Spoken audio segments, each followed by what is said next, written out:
Hey, it's Eric Arnold back in the sports barn here in the wee hours of 14 April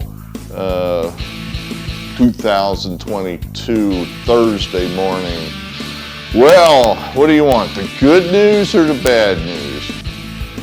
Well, you're going to get the bad news just whether you want it or not, because that's how I like it. I'm like Don Corleone. I like to know bad news immediately. In fact, I insist upon it. The bad news is I have no picks for you for Thursday. None.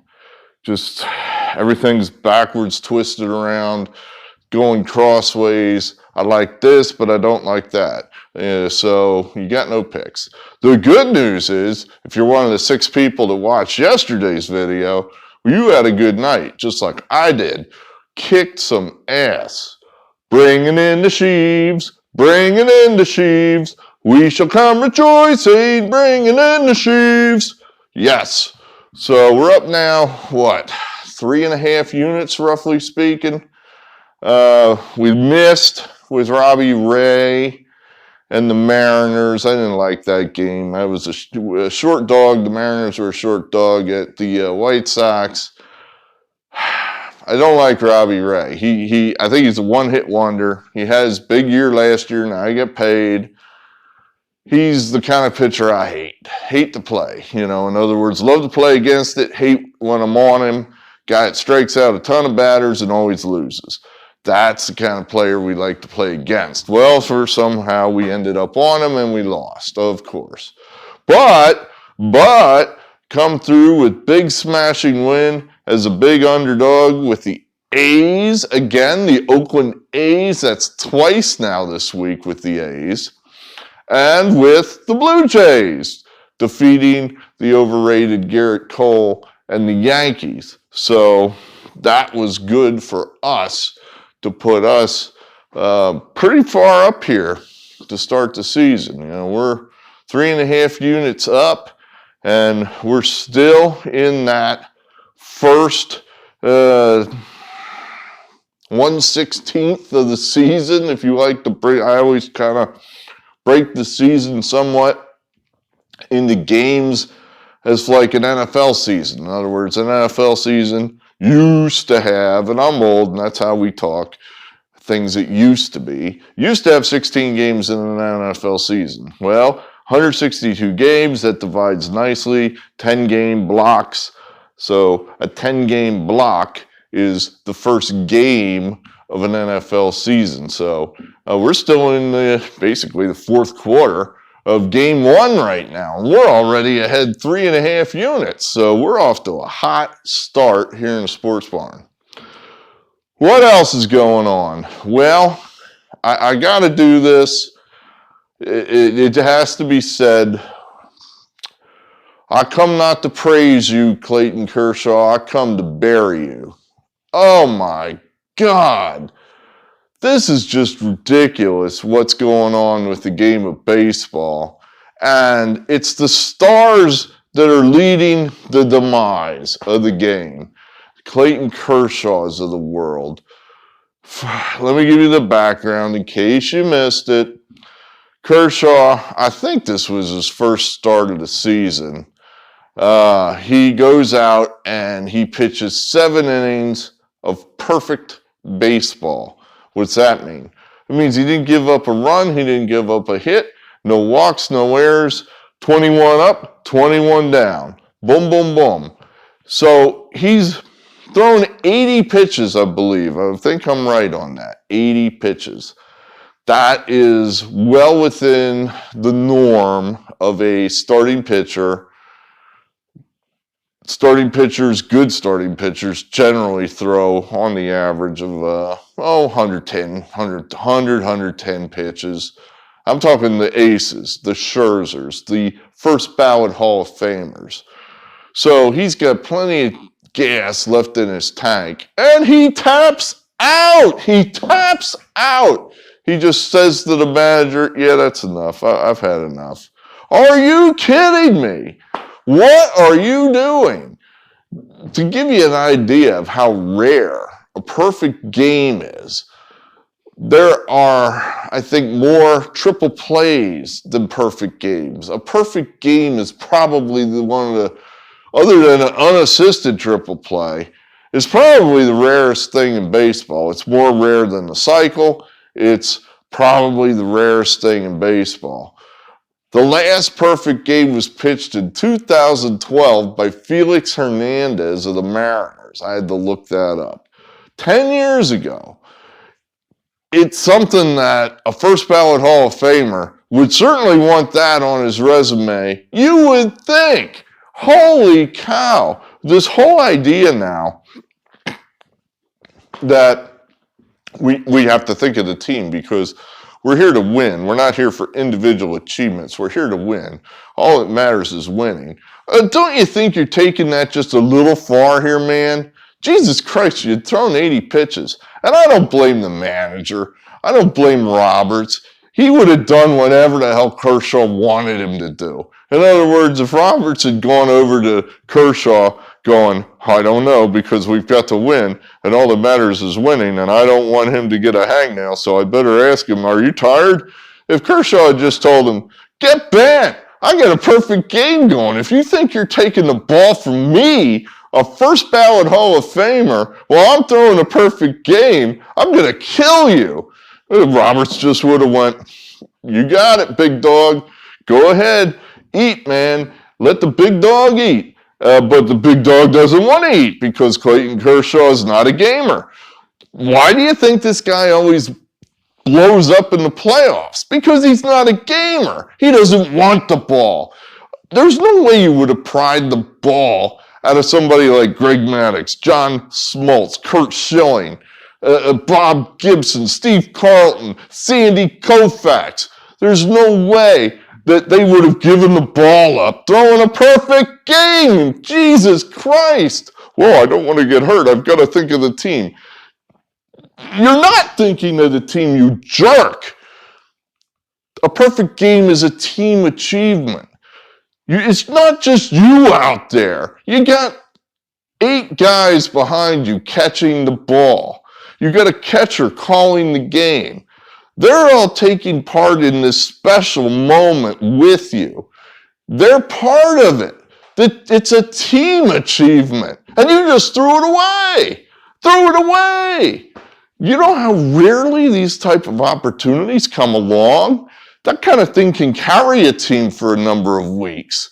That's the kind of thing that you can look back on at the end of the season, win, lose, or draw, and say, you know, at least we had that.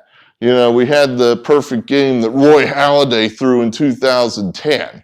You know, the Phillies didn't win the World Series that year, but we'll always have that perfect game that Halladay threw in Miami. And we'll never forget it. He took that from his teammates by tapping out. Well, I don't want to get hurt. Also, what does that say to your teammates? Well, our big dog is so fragile that he can't throw more than 80 pitches. Well, I guess we can't really count on him for too much other than 4 innings here and there. Jesus Christ. Oh my God, you're an embarrassment. You're an embarrassment to old school baseball, Clayton Kershaw. An embarrassment. I don't even want to hear comparisons to Sandy Koufax, which is the general comparison a lot of people like to make. I think largely because they're both left-handed. They both play for the Dodgers. They both struck out a lot of guys, and that's about where it ends. Koufax won 3 World Series. He had an ERA of under 1 in the World Series. Clayton Kershaw's ERA in the playoffs is probably over 4. Clayton Kershaw has half a ring. Koufax had 3 rings. Half a ring. You probably shouldn't even have that because the 2020 ring shouldn't even count. But Chuck Armstrong, your fantasy baseball championship is valid, by the way. Don't get it twisted. I know that upsets him, so I just want to bury Kershaw and not my friend Chuck. But god damn, I mean, come on. It's just terrible. Just terrible. Now on the other side, let me talk about this guy. Here tonight, Vladimir Guerrero Jr. goes out there, smash, home run. And I'm on to Toronto, so I'm a big Guerrero fan, at least for tonight. Hits a home run, boom. So we're looking good. Then he gets hurt. He gets his hand stepped on at first base. Guy steps squarely on his hand with the metal spikes. I assume they're metal or whatever they're made of, pointy substances. So he's got blood running all down his hand, just all over the place, just blood everywhere. So I'm thinking, well, that's that. Won't see the best player no more tonight. We'll be hard pressed to get it in the winner's circle without him out there. He goes in the dugout. They all huddle around him. He's there for 3-4 minutes. The umpire's like, come on, let's go. Make a decision. Is he out of the game or what?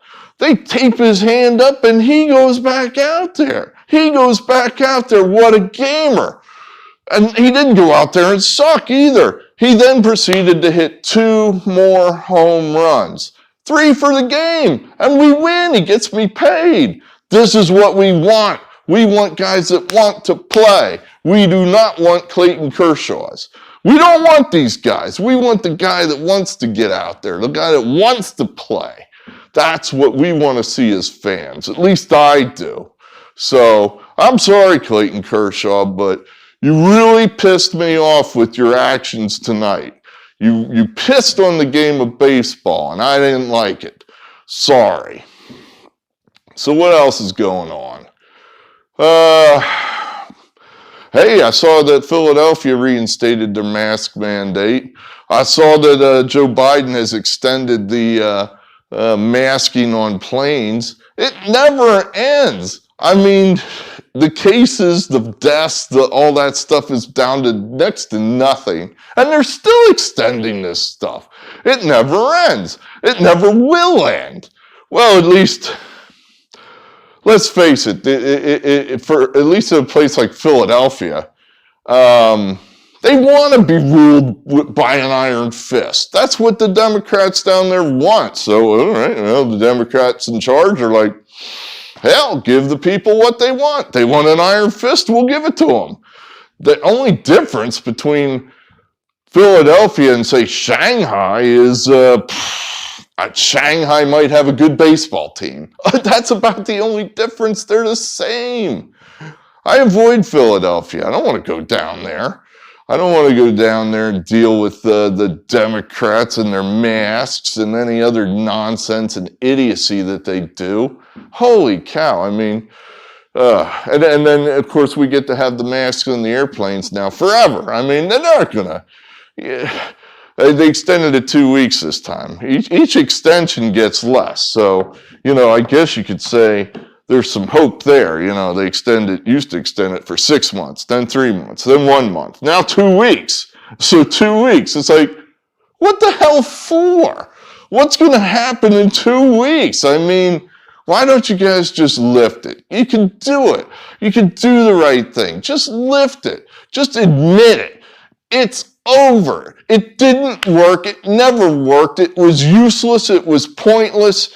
Just lift it. But they won't because they're addicted to power and they can't quite bring themselves knowing that if they lift it, and they've said as much that, well, if we lift it, it'll be hard to put it back in place. That's exactly right. So they don't want to relinquish the power. Oh, it's disgusting. I'm trying to advantage myself with it in that I refuse to fly, I won't fly. I'm not going to be yelled at by no goddamn 25-year-old flight attendant. Just not doing it. I'm too old for that. So we just won't fly. I'm not going to fight them. I'm not going to go into the airport and stand amongst the it's like the January 6th people. It's like, well, what the hell did you expect was going to happen? You're going down into a city full of Democrats and you're going to sit there and make a political speech? Of course they're going to put you in a dungeon forever.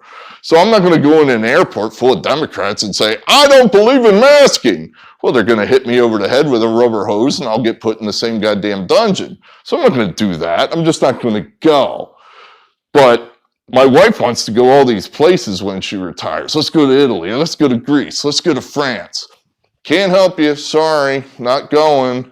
Not unless you somehow they invent a teleport device that I can get from here to there without putting a mask on. You know, I guess maybe a boat, but apparently they are forcing you to wear masks on boats too. So I don't know. I don't know how we get there without a mask presently. So we're saving lots of money by doing shit like that. So and we can go anywhere we can drive in a car. You know, I still don't mask in my car. There are no laws that force me to mask in my car. So we're safe there. Anyway. Well, that's all I got for you. So, you know, no picks. So this video is a big waste of time for you. But maybe Louis might have some. He had a little bit of an off day. Oh, he wanted to make sure that you knew that. I don't know what I don't know what his point was, frankly, that he wants you to. His picks are for entertainment value only, something like that. In other words, if his picks lose, he takes no responsibility for your money, which is true. It's like, Jesus, he's putting it out there. He's spending his time doing it, and I am too, and we're giving you picks. So if they lose, don't come back here bitching and whining. I don't want to hear it. He doesn't want to hear it. We're trying to win. We're trying to give you value, which is, I don't think, too hard considering it's free. It's free. So, you know, you go find free picks somewhere else, you know, and maybe you'll find winning free picks somewhere else.